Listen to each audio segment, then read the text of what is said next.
Esqueci o nome. César. Que isso? Eu já esqueci o meu nome, por que eu não posso esquecer dele? Fui com o Luciano comprar um material para a gente fazer uma obra lá. A mulher vira para mim e pergunta assim: qual é o seu telefone? Aí eu comecei a olhar, né, procurar. Não, ela falou: me dá seu telefone. Eu peguei o telefone e ia dar para ela, né? Não, é um número. Eu falei: bom. Aí o Luciano me ajudou, ele estava com o telefone, disse meu telefone para a mulher. Então, fique tranquilo. Eu, para decorar nome, eu ainda agora estava com o Anderson. Lembrei porque fiz associação, Anderson. E eu falei assim, vou associar o Anderson ao Anderson do som. E quando eu quiser lembrar do teu nome, eu disse: qual é a referência, Anderson? Porque eu não decoro nada. A única coisa que eu decoro é a palavra de Deus, que é um milagre, você que não sabe. Eu me lembro de textos aqui que, se você me perguntar pessoalmente, eu vou olhar para você, eu vou sorrir, vou dizer, depois eu procuro e te digo. E na hora da pregação eu lembro. Então, há um místico de Deus quando você sobe neste lugar. Por isso eu quero orar pelo nosso diácono César. Pai, muito obrigado pela vida do teu servo. Eu sei que tu já tens colocado no coração dele a palavra, abençoa, e que ele possa ser instrumento em tuas mãos. Nós te agradecemos desde já, em nome de Jesus. Amém. Aleluia. O que pregar? Já foi pregado. Olha, amados, eu vou falar um negócio para vocês. Cada vez que a gente já está acostumado, a gente já vem ministrando, não só nessa igreja, mas antes de ser daqui eu já vinha ministrando em outras igrejas. Mas cada vez que tu sobe no púlpito, tu treme. Sai de casa com um friozinho na barriga, assim. Tu vem um mês preparando uma mensagem. Aí chega aqui no momento de fé dele, olha como foi aberto o culto aqui. Lembra do texto? Nessa peleja, Luciana, não tereis que pelejar. Parai, estai de pé e vê o Deus Todo-Poderoso que vai operar. Minha filha estava na sala de cirurgia, eu me lembrei nesse texto. Essa enfermidade não é para a morte. Meu genro está ali, a gente estava na porta do centro cirúrgico, minha filha estava entre a vida e a morte. E naquele momento o Espírito Santo falou para mim assim, ele estava do meu lado, falou assim, essa enfermidade não é para a morte. E eu comecei a chorar. E está aí minha filha hoje. Uma lacraia desse tamanho na barriga. Metade do intestino grosso dela foi tirado. Mas está ela aí para a glória e honra do Senhor. Amém? Então aquela marca dela é uma marca que Deus deixou. Eu falei para ela: filha, cada vez que tu olhar para essa lacraia aí, glorifica o nome do Senhor. Amém? Aí fica complicado, né? A gente fica aqui, a gente chega com uma mensagem. E vamos falar. Abra no livro de Esdras, capítulo 1. Esdras, capítulo 1. Vamos falar sobre... O tema dessa mensagem é reconstruindo a segunda casa. Aleluia.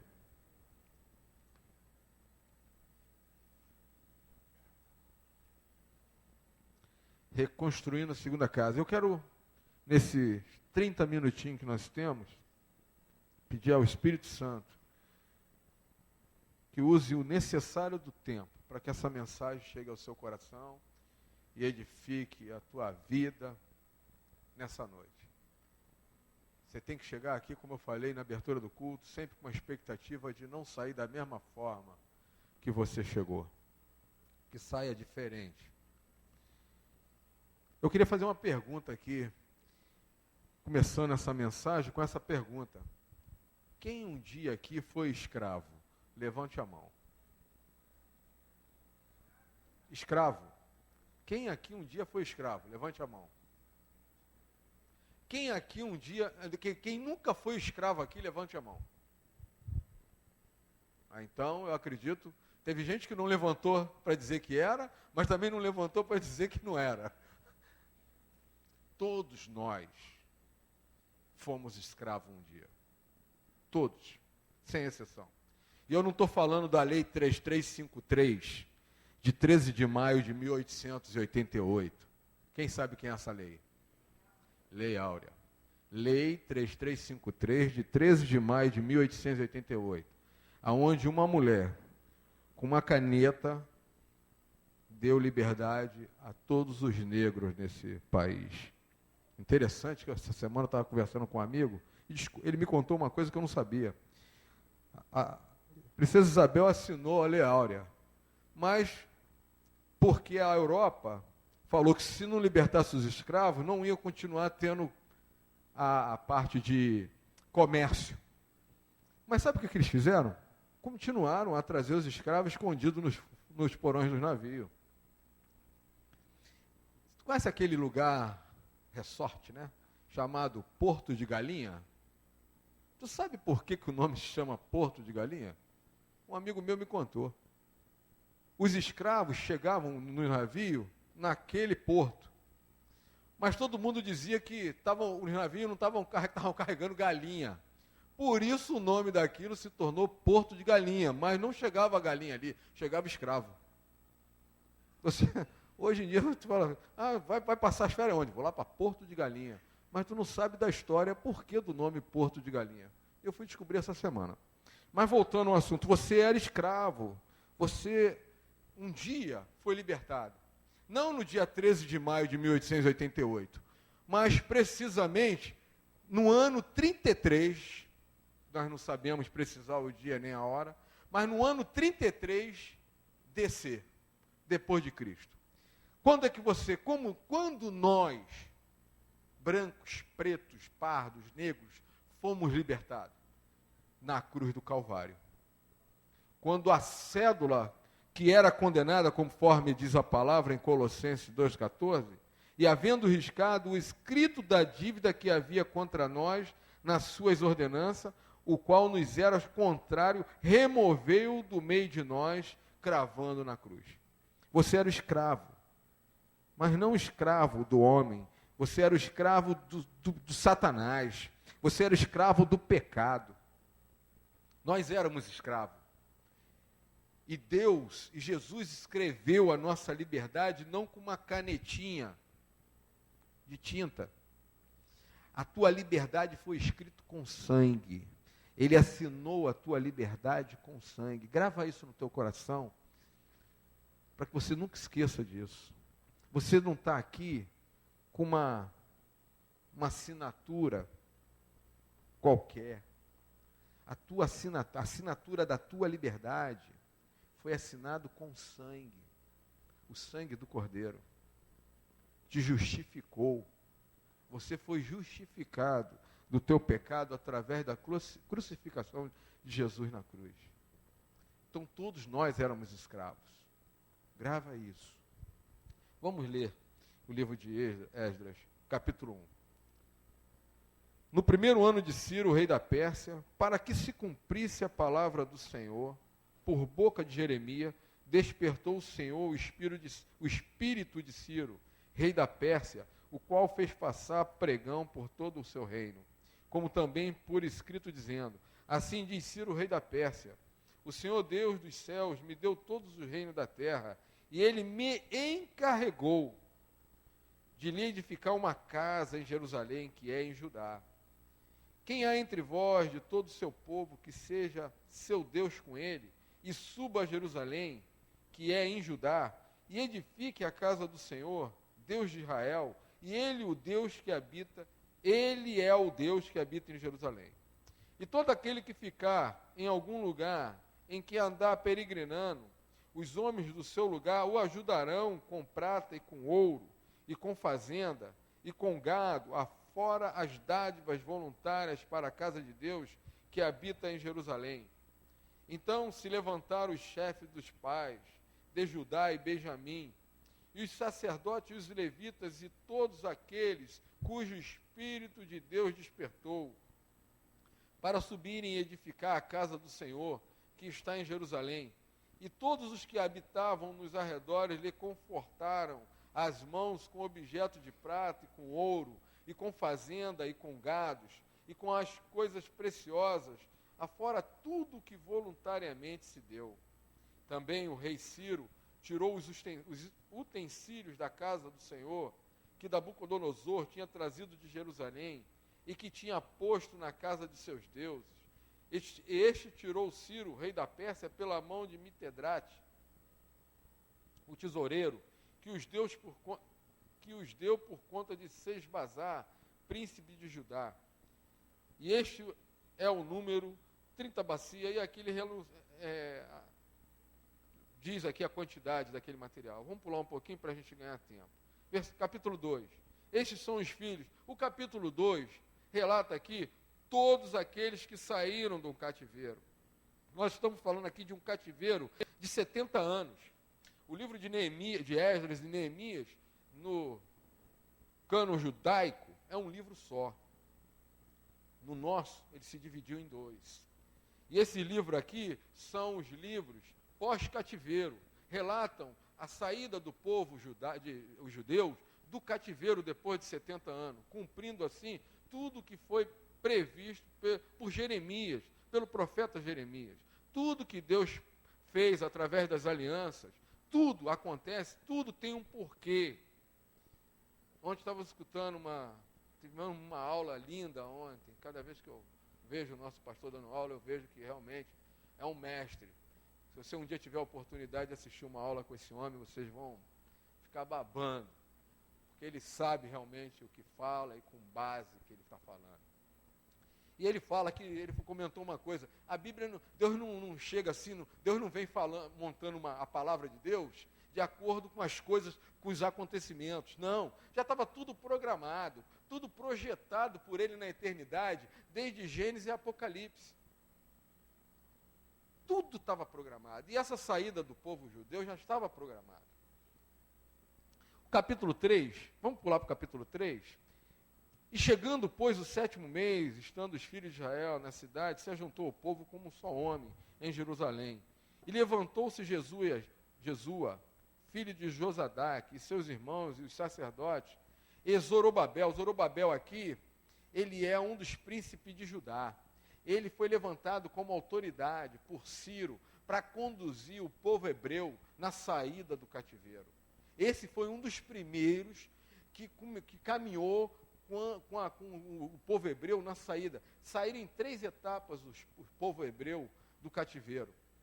E é interessante, depois eu vou vou mostrar para vocês uma coisa muito interessante que eu descobri hoje, estudando sobre esse livro. E ele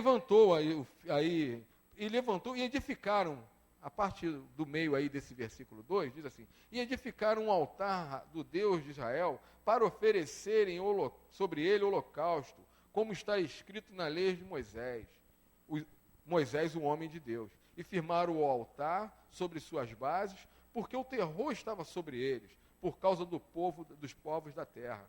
E ofereceram sobre eles o holocausto do Senhor, holocausto de manhã e à tarde. E celebraram a festa do tabernáculo, como está escrito, e ofereceram o holocausto de dia em dia, de ordem, conforme o rito, cada coisa no seu dia. Versículo 6. Desde o primeiro dia do 7º mês, começaram a oferecer o holocausto ao Senhor. Porém, grava esse porém, ainda não estavam postos os fundamentos do templo do Senhor. Vou parar aqui a leitura e vou começar a fazer. Esdras e Neemias cobre aproximadamente, só para você ter noção, esses 2 livros aqui que você lê em 1 hora, é um percurso de 100 anos. 97 anos aproximadamente, nós arredondamos para 100. Esses 2 livros cobrem uma história de 100 anos. Se você lê esse livro de Esdras, você vai ver que ele começa, o Esdras mesmo aparece no capítulo 7. E esse capítulo 7, quando ele aparece, já se passou 78 anos, desde que o rei Ciro fala a Zorobabel, a Josadaque, né? Deixa eu me lembrar aqui. Zorobabel, isso mesmo. 78 anos. Da primeira saída até Esdras ser tocado, já ir por um outro rei, rei Artaxerxes, ele 78 anos. Então a história é, Deus tem uma promessa de tirar o povo do cativeiro depois de 78 anos. O propósito desses dois textos, desses dois livros, é de mostrar a fidelidade de Deus. O propósito desses dois livros é mostrar a fidelidade de Deus para com a gente. E a infidelidade nossa para com Ele. Esse é o tema central dessa história. Deus nunca perdeu o propósito e a fidelidade dele vai sempre continuar. Nós é que somos infiéis a Ele. Nós somos infiéis a Ele. Todas as alianças que Deus fez com o homem, Ele fez unilateral, sabia disso? Não é bilateral. A aliança que Deus faz com o homem, Ele faz sempre unilateralmente. Deus fazendo aliança com o homem, mas nunca contando que o homem cumpra a aliança dele com ele, porque o homem não cumpre. Então todas as alianças, são 6 alianças, são feitas unilateralmente de Deus para com o homem. E essa aliança, Deus estava cumprindo, tirando o povo do cativeiro. E o povo só foi para o cativeiro porque pecou.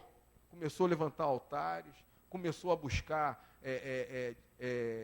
recursos e socorro em outros ídolos, através dos filhos de Salomão. Ele começou a buscar levantar altares. Mas vamos voltar para aqui. Oposição aqui, no caso nesse tempo aqui, os dois profetas dessa época, Ageu e Zacarias.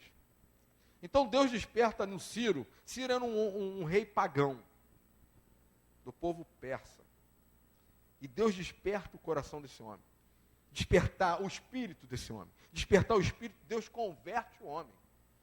Para quem não sabe, despertar o espírito é conversão. Ele se converteu a Deus. Você um dia, o teu espírito que estava mortificado, um dia foi ressuscitado. Ele acordou, ele foi despertado. E você está aqui por causa disso. Se tornou filho de Deus. Porque o Espírito Santo de Deus não faz morada no corpo da carne, nem na alma do homem. O Espírito de Deus tem comunhão com o Espírito do homem. O Espírito do homem está no homem para que um dia fosse feito morada do Espírito Santo. E ele desperta o espírito de Ciro, um rei pagão. Primeira coisa que eu quero falar essa noite para vocês, querido. Para se cumprir a promessa de Deus, Deus usa qualquer pessoa para te ajudar. Deus usou uma mula para falar com Balaão.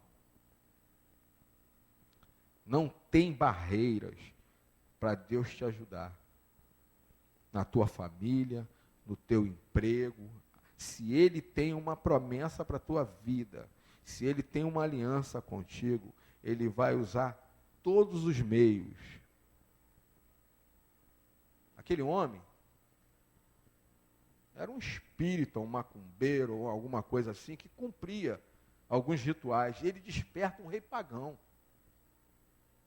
O que Deus pode fazer na tua vida? Acabamos de orar aqui, eu tenho certeza que, olha, amado, eu estava lá atrás, antes do pastor começar a ministrar, e Deus me mostrou. Deus está muito feliz com vocês essa noite. Deus está muito alegre. Deus falou com o Espírito Santo, falou para mim assim, esses são meus filhos. Cuida deles. Cuida deles. Botou um sentimento lá atrás, está sentado. Olha, amado, geralmente a gente chega aqui, eu tenho pedido a Deus até perdão, eu chego aqui batendo. Eu falei, Deus. Aí o Espírito Santo falou para mim assim, eu me agrado deles, porque eles não estão em casa, eles vieram me ouvir. Deus está muito feliz com vocês nessa noite. Edificaram um altar oferecendo sacrifício, o povo começou a oferecer sacrifício ao Senhor. A primeira coisa que temos que fazer ao sair do cativeiro não é mais oferecer sacrifício. Aquele povo oferecia sacrifício pela lei do homem Moisés. Mas quando você sai do cativeiro, não precisa mais de sacrifício. Ou somente sacrifício de louvor a Deus, de agradecimento a Deus. Tem muita gente aí se sacrificando. Tem uma turma aí, no outro dia eu me lembro do Renato Aragão, botou a imagem de Aparecida nas costas, caminhou 120 quilômetros para cumprir uma promessa lá em Aparecida.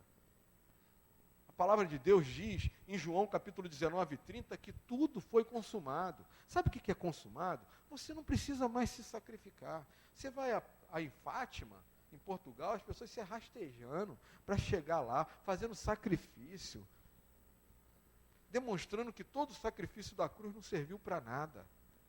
Eu quero falar para você nessa noite que não há necessidade de mais nenhum sacrifício. O único sacrifício teu é de adorar a Deus, de amar a Ele, de se prostrar diante dele, mais diante de nenhuma situação. Independente daquilo que você está passando, querido, se prostra diante só do Senhor. Pare de se prostrar diante das situações. Levanta-se uma luta, você começa a se focar na luta.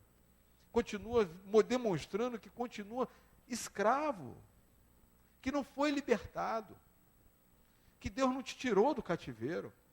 Você é livre, querido. Vira para o teu irmão e fala do teu lado assim, você é livre. Mas fala mesmo, vira para o outro do outro lado, você é livre. Amém. O versículo 8 do capítulo 3, e diz assim, no segundo ano, 8:3, no segundo ano da sua vinda à casa de Deus, em Jerusalém, no segundo mês, começaram Zorobabel, filho de Salatiel, e Jesua, filho de Zosadaque, e outros seus irmãos, os sacerdotes, e todos que vieram do cativeiro a Jerusalém, e constituíram levitas da idade de 20 anos, daí para cima.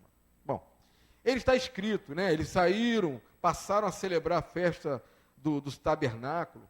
Há pessoas que não entenderam ainda que só usar a palavra, que tudo está escrito, vamos fazer dessa forma. Naquela época, tudo era cumprido de acordo com o que estava escrito. Mas hoje, se você não tiver a ajuda do Espírito Santo para usar isso aqui, a palavra, ela diz que ela mata, só a palavra mata. Você não pode fazer as coisas simplesmente porque está escrito. Você tem que fazer as coisas direcionada pelo Espírito Santo. Você tem a direção de Deus, mas tem um momento certo do Espírito Santo falar contigo para que você faça. Não pode ser feito tudo no automático. As coisas na casa de Deus, na obra de Deus, não pode ser tudo feito de qualquer maneira ou de qualquer forma. Tem que ter uma revelação. Você tem que ouvir a voz de Deus e falar assim, ó, é por aqui que você vai. Alguns tempos atrás, eu bati muito com a cara na parede, porque eu ia no impulso daquilo que eu achava, do meu achismo. Eu errei muito. Mas hoje eu tenho orado a Deus, falo, Espírito Santo, não me deixe errar. Se é da tua vontade isso, vou por aqui. E vou lutar pelo aquilo ali. E eu não tenho, graças a Deus, agora, nesses últimos tempos, eu não tenho errado em algumas coisas. Eu posso até estar errando, mas eu mesmo me enxergando, às vezes, porque a gente tem esse hábito, né? A gente olha para o irmão, você fala assim, pô, conforme o pastor pregou no domingo, você olhar para a pessoa e está sempre olhando assim, pô, aquela pessoa ele só vive errando. Você julga as pessoas no olhar. O pastor pregou isso no domingo, eu fiquei pensando nisso. De você olhar para a pessoa e falar assim, e sempre classificar ela naquela situação dela. Mas nunca olhar pelos olhos do amor de Deus. Suzana pregou na escola, falou sobre quando Deus fala para Pedro assim, Pedro, tu me amas 3 vezes. E eu nunca pensei dessa forma, e a Suzana comentou naquele compartilhar nosso, que a gente tem em todas as aulas, e ele vira para Pedro, Pedro, tu me amas? Amo, Senhor, apacenta a minha ovelha. Aí, de novo, Pedro, tu me ama? Apacenta. Só que Pedro estava respondendo ele com amor filos, com amor de irmão para irmão.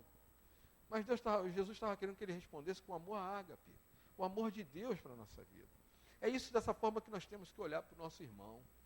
Nós temos que olhar para o nosso irmão com amor ágape. Nós temos que olhar para a pessoa com misericórdia de Deus. Nós não devemos, capítulo 7 de Mateus, não julgueis para que não sejam julgados. E nós sempre fazemos isso. De vez em quando, sempre nas nossas conversas, a gente está conversando sobre alguma coisa, nossa conversa sempre vai naquela direção de julgamento, ou de pré-julgamento. Nós temos que mudar isso. Nós temos que olhar as pessoas com o olhar de Deus. Deus amou o mundo de tal maneira, e essa tal maneira que nós temos que aprender a amar as pessoas, independente de conforme elas são, ou da forma que elas chegaram à igreja. Às vezes as pessoas chegam na igreja toda maltratada, ou às vezes as pessoas estão na igreja e por um descuido dá um escorregão, e aí vem os fariseus e começa a crucificar, pecou, ela pecou. Eu vim de uma igreja onde, misericórdia, hoje eu sei, e eu entendo a diferença. Não é porque eu estou aqui, não estou cuspindo para o alto, nem cuspindo no prato que eu comi, não. Mas eu entendo hoje o que é viver o reino de Deus na terra. De estar sempre com a mão estendida e caminhando 2 milhas quando te pedem para caminhar mais uma. Mas não excluindo. A gente tem que exortar, tem que falar, está errado, tem que acertar. Mas não falando assim, você saiu da condição de irmão, virou primo agora.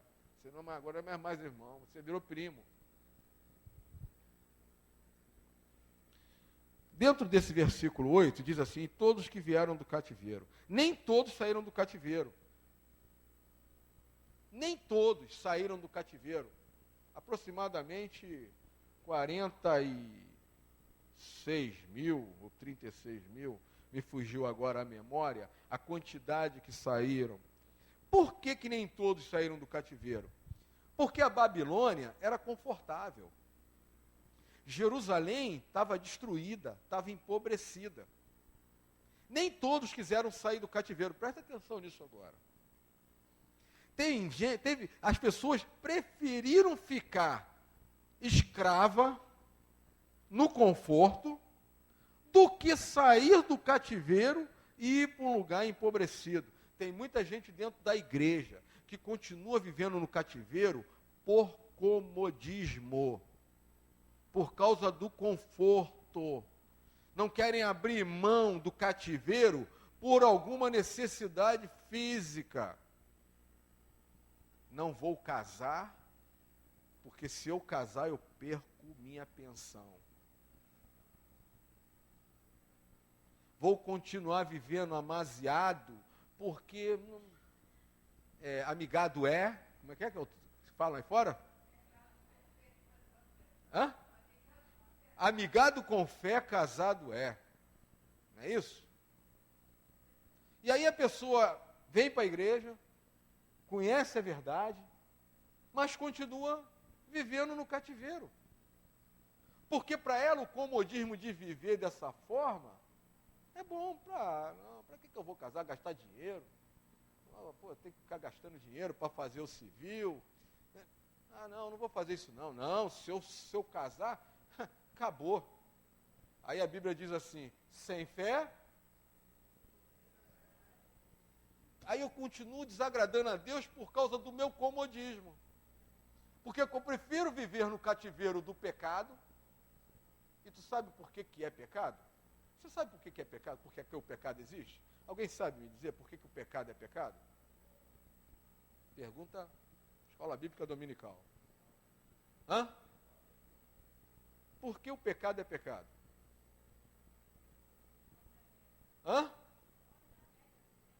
Foge à regra de Deus? O pecado é pecado porque está escrito que é pecado. Porque se não tivesse escrito que é pecado, não seria pecado. Roubar é pecado? Não é pecado? 10 mandamentos da lei de Deus, o que fala? Não roubarás. Prostituição é pecado? Gálatas 5, o que diz obra da carne? Primeira obra da carne, prostituição. Então o pecado é pecado porque Deus disse que é pecado. O que não está escrito não é pecado. Mas tudo que está relacionado ao pecado ali é pecado. E viver amasiado é pecado? Minha sogra está ali, eu posso falar para ela. Eu posso falar porque é uma mulher de Deus. E Deus tem usado isso. Minha sogra, uma vez eu peguei duro com ela num almoço, num jantar lá em casa, eu nem me lembro. E ela vivia um relacionamento fora do casamento. E eu fui duro com ela. Eu peço perdão. Mas ela sabe que aquilo ali foi começando a quebrar as barreiras. Eu falei para minha sogra assim, que eu amo muito. Tu não tem noção, é uma segunda mãe para mim, é uma mulher de Deus. Tem me ensinado e Deus tem usado ela. Eu falei assim, sabe qual é a diferença, Evani, de você para prostituta? Nenhuma.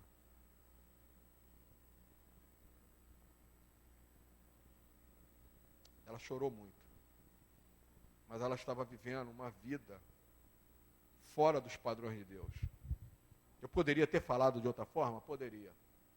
Hoje eu não falaria dessa forma. Usaria uma outra forma de falar. Mas graças a Deus. Sabe o que Deus fez?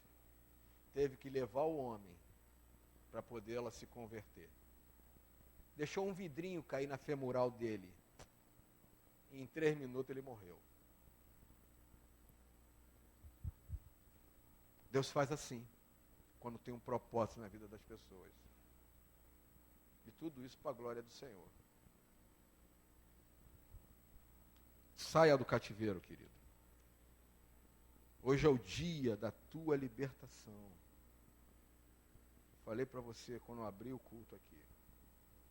Você não veio aqui para continuar vivendo no cativeiro. Eu não cheguei nem à metade da mensagem. E já são 9h30. Mas assim prove a Deus. O versículo 3, capítulo 6, quando Deus me deu essa mensagem foi só lá sendo lapidada, ele diz assim, e começaram o quê? A fazer sacrifícios, mas ainda não estavam postos o quê? Os fundamentos do templo do Senhor. Deus me tirou o sono numa madrugada, eu quero te alertar. O dia que você perder o sono de madrugada, vá orar. Porque na maioria das vezes, Deus quer falar contigo. E às vezes você acorda, fica olhando para o teto, perdi o sono, o que aconteceu? Grava isso. Sai, vai para a cozinha, vai para um lugar, bota teu joelho no chão, porque Deus quer falar contigo.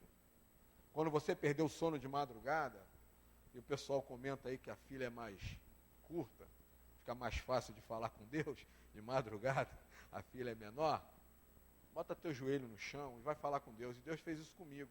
E falou assim, eu geralmente quando acontece isso, eu vou para a cozinha, boto a Bíblia na minha frente e falo assim, Deus, quer falar comigo? O que eu falo agora? E ele nesse dia falou assim, abre o livro de Esdras. Eu comecei a ler. Eu nem estava entendendo, até porque eu não tinha a profundidade ainda do conhecimento. E quando eu bati os olhos nesse versículo, o Espírito Santo falou para mim. As pessoas estavam começando a sacrificar sem antes fundamentarem os alicerces do templo de Deus. E nós sabemos que hoje, o templo do Senhor não é esse prédio aqui, essas 4 paredes. O templo do Senhor é você. Somos nós, o templo de Deus. Então essa mensagem é reconstruindo a segunda casa. A segunda casa é você, que um dia foi derribada, que vivia de forma equivocada, e Deus, Deus não põe vinho novo em odres velhos. Deus põe vinho novos em odres novos. Deus quebra, mói, faz de novo o vaso, sem rachadura. É o que Ele está fazendo a cada culto nesse lugar. Ele vai fazendo, vai moldando você, vai trabalhando a tua vida. Você é uma edificação na mão de Deus. E quando eu vi aquele texto ali, eu falei assim, Deus, o Espírito Santo, sabe o que você faz assim, acender a luz naquele texto? Eu falei, opa, Deus, o que é isso aqui? Me mostra. Os 3 alicerces do templo de Deus não são as sapatas que estão espalhadas nesse lugar, igual é esse lugar. Os 3 alicerces do templo de Deus, que é a nossa vida, está lá em Romanos capítulo 14, versículo 17, que diz que o reino de Deus não é comida nem bebida, mas justiça, paz e alegria no Espírito Santo. Os alicerces do nosso templo é a justiça, a paz e a alegria no Espírito Santo. E a justiça de Deus, só para a gente finalizar, eu peço ao nosso pastor misericórdia, eu sei que ele não gosta que avance no tempo, só para a gente finalizar, a justiça de Deus a justiça está ligada a Deus. E diz assim em Salmo 11, 7, porque o Senhor é justo e ama a justiça, o seu rosto olha para todos. O primeiro alicerce que você tem que conhecer é o alicerce da justiça. A sua vida tem que estar baseada na justiça. Deus não pactua com injustiça. O pastor Carlos sempre, eu botei até aqui, o pastor Carlos sempre comenta que a coisa que mais ele abomina, ele fica com raiva, é quando ele vê alguém cometendo injustiça. Como posso começar a edificar um novo templo, uma nova vida espiritual, se vivo uma vida de injustiça? A minha balança não pode ser enganosa. A palavra justiça, ela vem ligada à palavra fé. Romanos 1,17. Porque nele se descobre a justiça de Deus. De fé em fé, como está escrito, mas o justo viverá pela fé.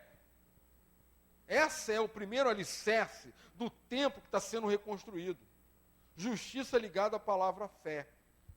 Se você não tem, você vai escutar muito, a partir de agora, falando que fé não é uma condição, um condicional. Eu estou precisando agora, vou gerar fé. Fé tem que ser um estilo de vida. Fé não é somente naquele momento da necessidade. Hoje eu usei fé. Eu estava sem dinheiro, fui para a cidade com o meu carro quase com 3 bolinhas. Cheguei lá na cidade com uma bolinha de gás. Eu falei, Deus, vou ter que voltar para casa com essa bolinha. Saí do trabalho, quando eu dei de cara com a perimetral, parada. Falei, Jesus, não me deixe ficar pelo caminho. E eu estou aonde? Com uma bolinha, eu não sei como, cheguei em casa. Outro dia o pastor estava falando assim, ele ia a um lugar e falou assim, Senhor, prepara um lugar lá para eu estacionar. Aí na hora que ele chegou, estava o cara saindo do lugar, assim, ele só entrou. O estilo de vida. Você pedir a Deus no teu passo, no teu dia a dia, naquilo que você menos pensa assim, poxa, mas isso aqui é tão banal. Não é banal não, é viver por fé. Não só nas grandes necessidades, mas nas coisinhas também. Porque é através desse momento de você viver por fé que você está agradando a Deus.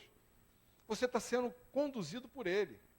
Não mais pela tua necessidade, pelo teu canal, pelos teus argumentos. Não, eu quero viver por fé.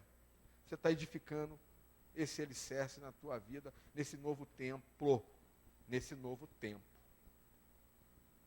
A outra é paz. Nosso Deus é um Deus de paz. Romanos 15:3 diz assim, Deus é o Deus de paz.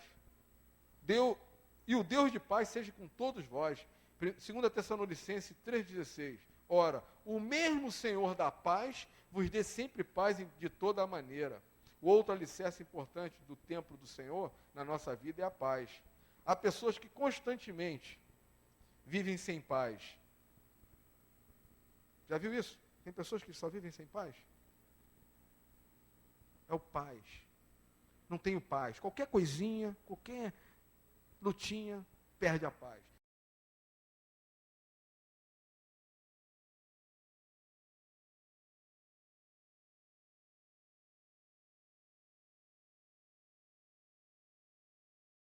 Temos que sair, voltando aqui, a alegria exterior, a natural e a alegria espiritual. Se você compra um carro, compra uma casa, você fica feliz. Mas se você perde aquilo, o que acontece? Só que um texto lindo diz assim, a vide se secou, a figueira, está em Joel, capítulo 1, versículo 12. A vide se secou, a figueira se murchou, a romeira também, a palmeira, a macieira, todas as árvores do campo se secaram. E já não há alegria entre os filhos dos homens. Quando tudo vem acontecendo de ruim na tua vida, o que acontece? Você começa a ficar entristecido. Porque você não tem o fundamento da alegria no Espírito Santo na tua vida. Ou seja, você não edificou esse fundamento. Qualquer coisa te irrita. Eu estou falando para mim. Qualquer coisa te deixa chateado. Você tem que aprender a viver com alegria, independente das situações do teu dia a dia.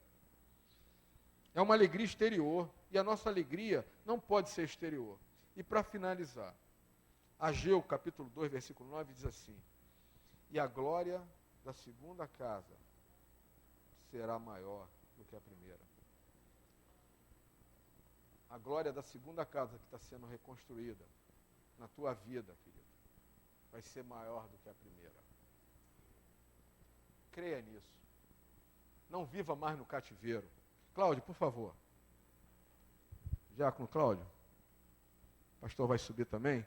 Vem finalizar com aquele louvor, o último louvor. A glória da segunda casa vai ser maior do que a primeira. Se você vivia no cativeiro, saia dele. Em nome de Jesus.